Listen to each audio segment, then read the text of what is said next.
Ahaha. What is going on, guys? Welcome to episode 49, I believe, of the Thoughtful Banter podcast. I'm your host, Matty, along here with my co-host, Hussein. Yes, sir. And we are almost at 1,000 subscribers on YouTube. Besides the fact that YouTube is shadow banning us for talking about relevant topics to the world. Not shadow banning us, but they are shadow banning, I believe. I don't have evidence, but I am observing behavior that to me indicates that they're shadow banning content that relates to us talking about a specific Middle Eastern region that's been oppressed since 1948. Yeah, it's interesting. If you go look at our analytics, so like the first two shorts we released from that video got like 2,000, 3,000 views, each of them with a decent amount of comments. And then like the next three have like probably like 20 views collectively between the three of them. And then Matthew put out like a test. So he did one from the latest episode and then one from a previous episode that we had done with Rida Ali, and the one with Rida Ali got significantly more views. Like it's like normal traffic. It's like almost 3,000 views now. Normal view traffic for us. Normal view traffic for us is if I put out a short and the short's like decent, just because of the way that YouTube is, I guess, helping shorts creators get views, is any short I put out gets at least 1,000 views. Pretty much guaranteed nearly. If it's just titled decently, throw in 2 hashtags, 2,000 views.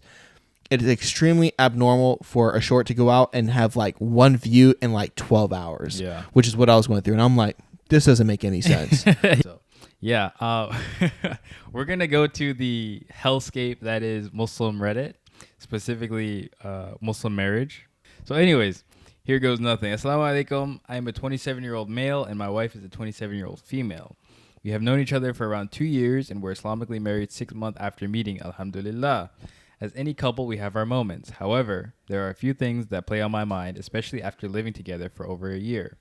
When I initially met my wife, as you do, you ask the questions that matter the most, that being deen, family, and whatnot. My wife told me that she prayed and that being... Why is it written this way? My wife told me that she prayed, and that was a massive thing for me coming from a religious family. In the time that we've been married, I've had to constantly say to her, you haven't prayed, or why aren't you praying? And I get the same response. That being, I know, or I will. To now, it still hasn't changed. It's becoming tiresome having to ask her or even come and pray with me. Another factor is that we've not been able to be intimate since we got married, and I've been patient, but still we're not getting to that point. He said 6 months? He said they've been living together for over a year. Wait, what? What does he mean by that? What do you mean? What do you mean by that?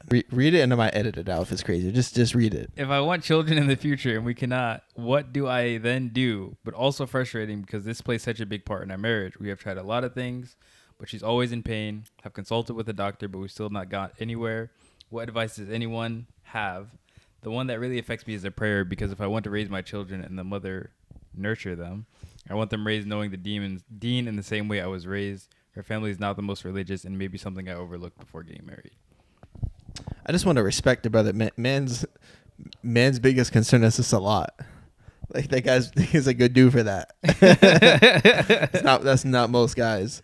I don't know, man. These stories sound so fake. You know what I'm saying? Like this story sounds kind of fake, but like it's poorly written enough that I think it's real. Like I'm pretty sure this guy is like Muslim. I mean, also like the praying thing is a reasonable struggle that people have. I think the interesting part is like the idea of like her not being honest about praying. That's pretty evident. Like if you say, yeah, I pray, and then you never pray with your spouse, what's happening? Yeah. You know, it sounded like she was she's capping about a lot. She was definitely capping about the religiosity. About the whole intercourse dynamic. So a lot of people, they theorize there are a couple of reasons for it, some of them being psychological and some of them being physical as well. So there is like a physical therapy you can go through, and even some of the comments down here mention it. There is a physical therapy, and from what I understand, it's pretty, there's a pretty high success rate with it. Yeah, he should definitely look. They should definitely look into like the therapy. He said together. I've just been reading through the thread. He said they're exploring that option now. Anyways, so as I was saying, yeah, like Hilarious. in regards to this guy, this is definitely like a secondary concern. He even said it himself. The biggest thing is they're not praying. And I don't know what kind of like work situation or like what kind of setup they have there. Do they work from home? Do they both work from home? Does one work outside? Does one work from home? Like I have no idea what kind of situation they're in specifically there. But what I would say is that she was probably not completely honest with you about how how much she prays. And I think you should have a conversation, right? It's a conversation of like, hey, you say you want this thing. Do you actually want this thing? And if it's yes, then it's okay. Then we have to take these steps to achieve that. And if it's no, then it's like, I don't know. You have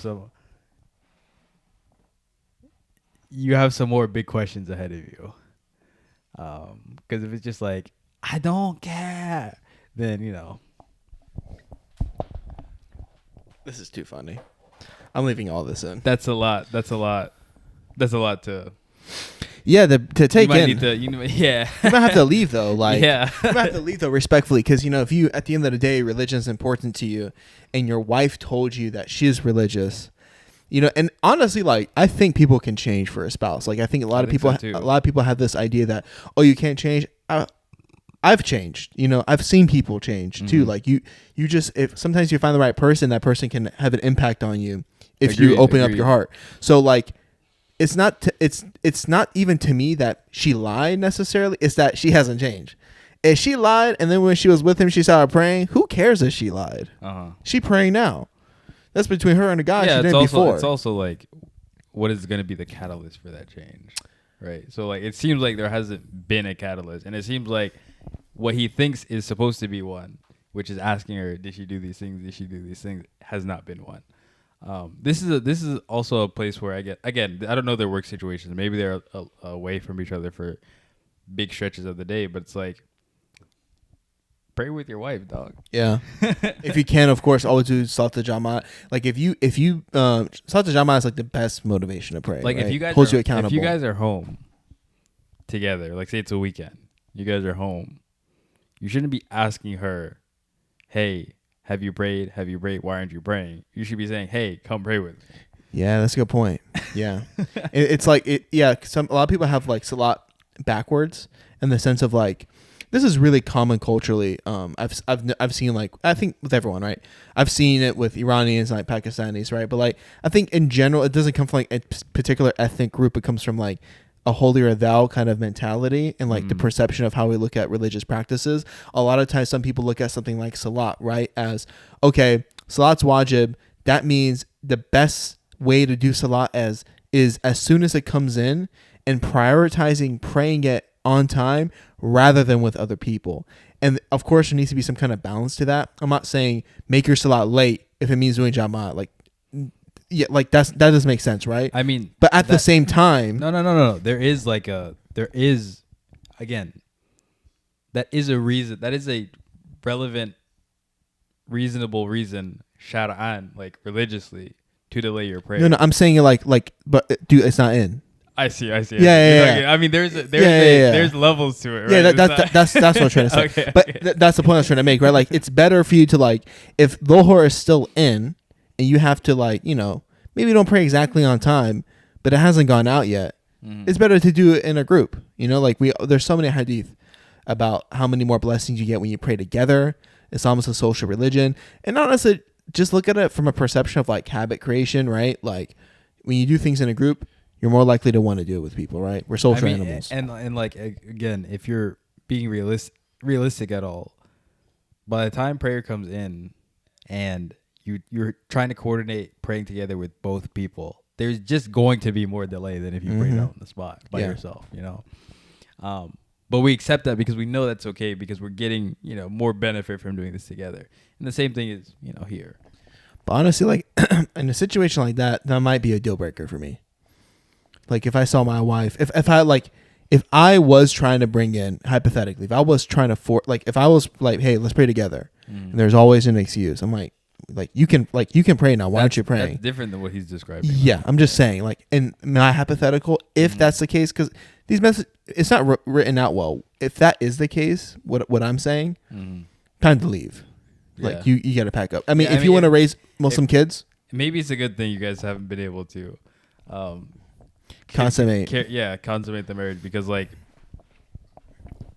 Matty makes a good point. If religion is so important to you, why would you want to be with someone who doesn't pray? And why would you want the person who doesn't pray raise your children? Yeah, like again, assuming that she's like just like, yeah, I'm not really trying to do this. Yeah, and like prayer is like simple. Listen, like don't be offended. Like I ain't God. Like my opinion doesn't matter. I'm just giving you my spiel though, because it's a podcast and that's what we do. Like ain't no one perfect. I'm not saying someone who considers religion to be important doesn't sin, but there's a difference between like making sins and then also just neglecting the things that are totally bare minimum wajib. You know what I'm trying to say? If you're just refusing to make your SaLaTs